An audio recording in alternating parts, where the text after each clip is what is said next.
മലയാള cinema ലോകം ഇതുവരെ കാണാത്ത വയലൻസ് രംഗങ്ങളുമായി എത്തിയ ചിത്രമാണ് മാർക്കോ. ഇതിനോടകം തന്നെ കോടികൾ നേടി മുന്നേറുന്ന മാർക്കോ മലയാളത്തിന് പുറമെ മറ്റു ഭാഷകളിലും മികച്ച പ്രതികരണമാണ് നേടുന്നത്. ചിത്രത്തിലെ നിരവധി സീനുകൾ സെൻസർ ബോർഡ് കട്ട് ചെയ്തിരുന്നു. എന്നാൽ OTT റിലീസിനെത്തുമ്പോൾ സെൻസറിംഗ് ചെയ്യാത്ത ചിത്രത്തിന്റെ പൂർണ്ണരൂപം പുറത്തിറക്കുമെന്നാണ് റിപ്പോർട്ടുകൾ പറയുന്നത്. എന്നാൽ ഇപ്പോൾ കുറച്ചു ദിവസങ്ങളായി ചിത്രത്തിലെ മേക്കപ്പും മേക്കപ്പ് മാന്റെ അഭിമുഖവുമാണ് ചർച്ചയാകുന്നത്. മാർക്കോയിൽ നിന്ന് നീക്കം ചെയ്തുപോയ സീനുകളെക്കുറിച്ചാണ് മേക്കപ്പ് ആർട്ടിസ്റ്റ് സുധി സുരേന്ദ്രൻ വെളിപ്പെടുത്തുന്നത്. വില്ലന്മാരിലൊരാളുടെ ഹൃദയം ഉണ്ണിമുകുന്ദൻ പുറത്തെടുക്കുന്ന രംഗം ഏറെ ചർച്ചയായിരുന്നു. എന്നാൽ ആ രംഗം സിനിമയിൽ കണ്ടതിനേക്കാൾ കൂടുതൽ ദൈർഘ്യമുണ്ടായിരുന്നു എന്നാണ് സുധി സുരേന്ദ്രൻ പറയുന്നത്. വാരിയെല്ലുകൾ തകർത്ത് ഹൃദയം പുറത്തെടുക്കുന്നതും ആ ഹൃദയം തുടിക്കുന്നതും കൂടി ഉണ്ടായിരുന്നു. സെൻസറിംഗിൽ കട്ടായ 8 മിനിറ്റിലാണ് ഈ രംഗം ഉണ്ടായിരുന്നത്. പുറത്തെടുത്തിട്ടും തുടരുന്ന ഹൃദയത്തിന്റെ തുടിപ്പ് ഷൂട്ട് ചെയ്തിരുന്നു. ആ രംഗം കാണിക്കണമെന്ന് സംവിധായകൻ ഹനീഫ് അദേനിക്ക് നിർബന്ധമായിരുന്നുവെന്നും സുധി പറയുന്നു. ഒപ്പം ഉണ്ണിമുകുന്ദന്റെ റിയാക്ഷനും ഷൂട്ട് ചെയ്തിരുന്നു. എന്നാൽ ആ രംഗങ്ങളൊക്കെ സെൻസർ ബോർഡ് കട്ട് ചെയ്തു.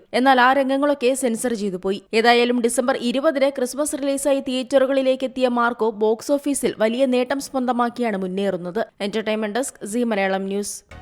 പുതിയ വാർത്തകളും വിശേഷങ്ങളും ഇനി വിരൽ തുമ്പിൽ. എല്ലാ ഡിജിറ്റൽ പ്ലാറ്റ്ഫോമുകളിലും ഇപ്പോൾ സി മലയാളം ന്യൂസ് ലഭ്യം.